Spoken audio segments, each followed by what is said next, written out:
Костюмите за едно представление са, може би, най-важната част от едно представление, от един спектакъл. Те са картината. Ние всичко възприемаме с очите си.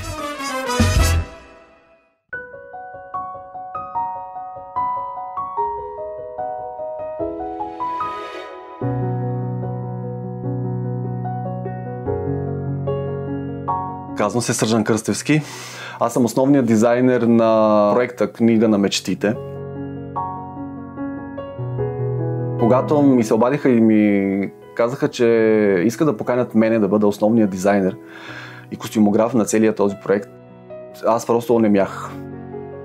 Отговорността за изработката им е просто неимоверно брутална. За изработката на костюмите за Книга на мечтите успях да направя около 400-500 скици. Може да стигнем до 40-те бройки, които всъщност ще бъдат използвани. За да може да направя един костюм, аз отделям 25 часа от деня. Да видят хората, че аз съм в този костюм, във всеки един детайл от него, във всяка една ресна, във всяка една паета, която съм сложил с ръцете си.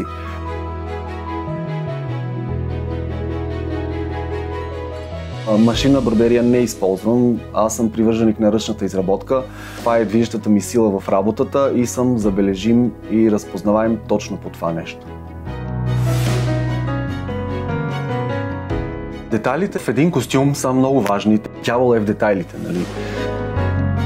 Най-голямото удоволствие, граничещо с оргазъм, за мен е когато се докосвам до тези малки маниста, които го хващаш в ръце, нанизваш в иглата, минава през конеца и накрая стига до мястото му, където трябва да бъде.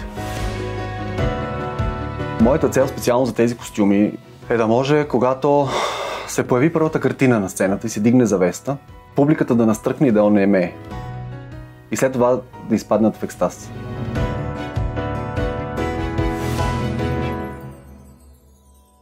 И така ще бъде. Ще полудеят. Защото няма да са виждали такова нещо. Защото ще бъде вплетено актьорска игра, танцовално изкуство, певческо изкуство. Истински артисти циркови, които това ще е грандиозно.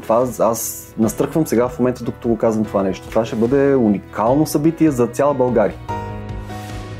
За момента изработката на костюмите за Книга на мечтите е моя връх на кариерата.